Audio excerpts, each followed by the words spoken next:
Hi everybody, welcome to Auto Landing. I'm Elisha. I am pretty new to this whole YouTube thing, but there is one thing that I have learned, and it's this. If you're going to do a monologue on an automotive channel, you have to do it while driving. You cannot just sit at your desk like a normal person.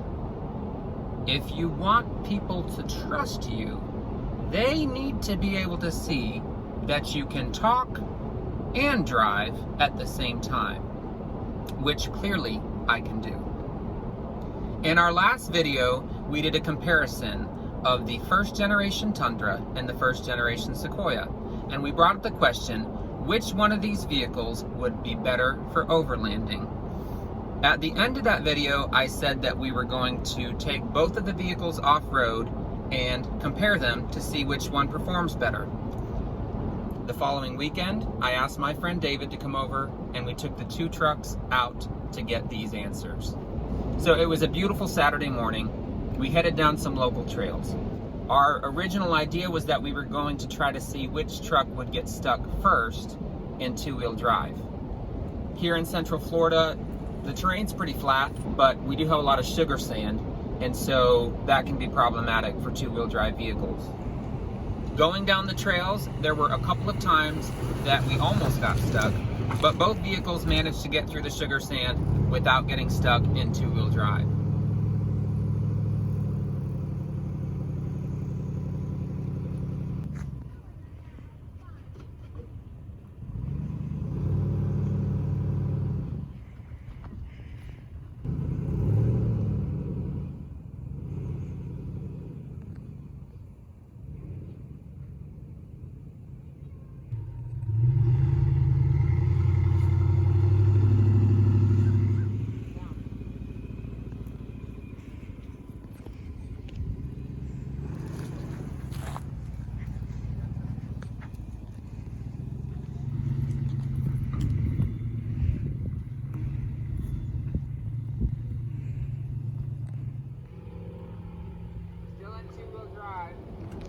Eventually, we came to an area with some pretty intense washouts, and that was where the real fun was about to begin.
Put it in 4 low. It doesn't want to go into 4 low. You in neutral? Yeah. Try moving forward a little bit. Our comparison of the two vehicles came to a grinding halt when we discovered that the four-wheel drive on the Tundra would not engage. We tried turning the truck off and then back on, disconnecting the battery, driving forward and backward, turning the wheels hard lock and reverse. Nothing worked. We only had a couple of hours to spend on the trails that day, so we admitted defeat and headed home. After doing some online research, I traced the problem to the four-wheel drive actuator that is located on the back side of the transfer case. There are some good videos on YouTube that talk about the issues relating to the actuator and some informative posts that you can find on the internet forums. Many of the issues are related to water getting inside the actuator and causing the contacts on the inside of the actuator cap to rust. I thought for sure that I was going to find rust on the inside of my actuator cap because this Tundra was sunk in water by the previous owner, and as a result it needed a new engine. So I got it opened up and actually there was no rust. I wasn't sure what to do at that point, so I just put everything back together and went and tried to engage the four-wheel drive, and it worked great. So this is the first time I have encountered this problem on any of the 7 Toyota vehicles that I have owned with the electronic four-wheel drive actuator. But it does make one realize the value of a manual lever for engaging four-wheel drive. So while we're on the subject, the 2001 to the 2004 models of the Sequoia did have a manual lever for engaging four-wheel drive, and the push button was introduced on the 2005 model. The push button does free up some very valuable and usable space on the center console area.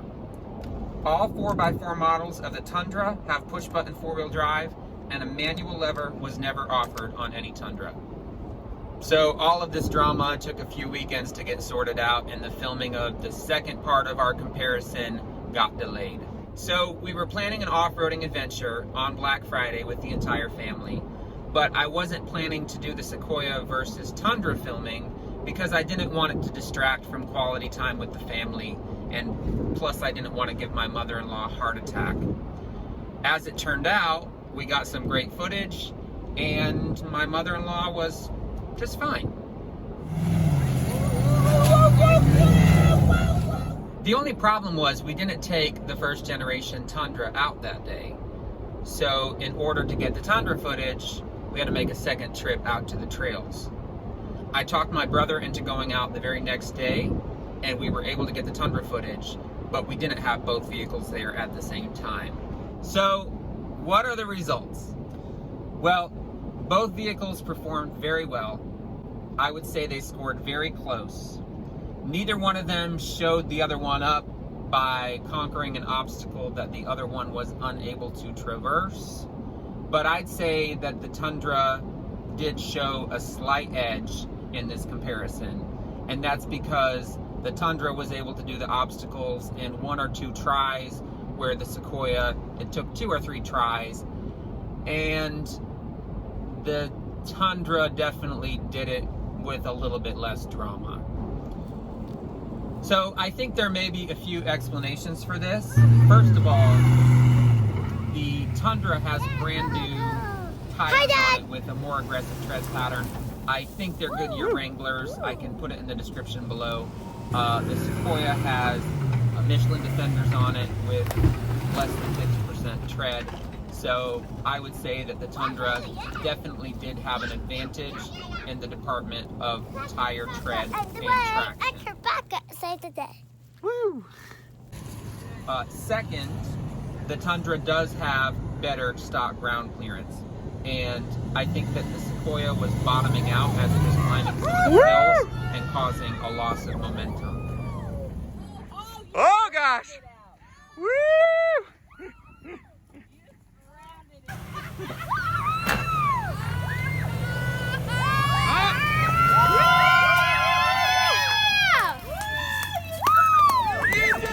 Third, I think that the longer wheelbase of the Tundra was probably an advantage on these hills that we were climbing. Wow! Very cool! These are primarily Jeep trails, and so you have Jeep Wranglers climbing these little hills, and when they get stuck, they dig down and create ruts, and those ruts are spaced out in this short wheelbase fashion. So if you have a longer truck with a longer wheelbase, you can kind of reach over the top of those and not maybe have your back wheel and your front wheel in those ruts at the same time. So I think that longer wheelbase on the Tundra did definitely give it an advantage over the Sequoia for these obstacles that we were dealing with.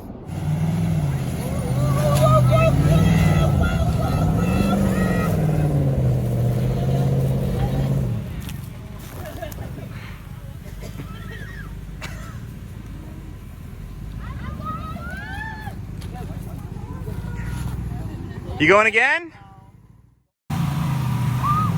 And finally, the Sequoia did do all of these obstacles before the Tundra, since it was out there the day before. And it seemed like the more we did these obstacles, the easier it got to go up the hill, because I think the sand was getting packed down as we were doing it, making it easier to have some traction there.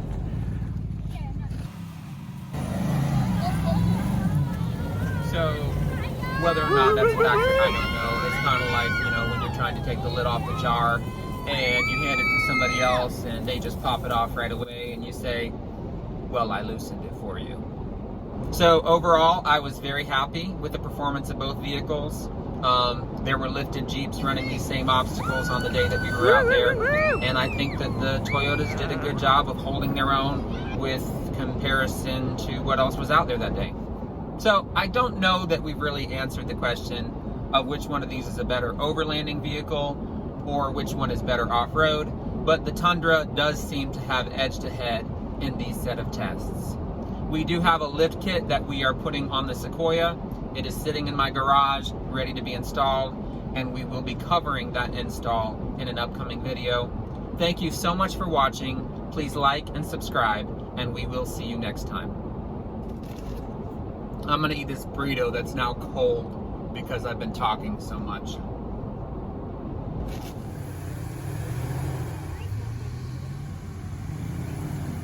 Now what have you done? Now what have you done? I know what to do here. I've done this so many times. That's important. So, like, you hit the. Do I want to be in park or neutral? Hey, You're fine. Smell? And then we want what? 4 You're high. fine. 4 low, but start. Put it nope, too high. Oh, just press all the buttons. Put it in 4 high first. So here. Mm-hmm. How do I know when it's done? Actually, put it in neutral. I'd leave it in 4 high. Oh, you would? Okay. Yeah. I like. And then lock the center differential. This guy. Yep. And it should show it on the dash where it's locked. Yes, it shows All right. that. Yep. And it's in 4 high, right? Yeah. Now I'm gonna film How you. do I know if it's in 4 high? Oh yeah, it's in 4 high. Okay. Which way should I go? Forward. Very nice and slowly.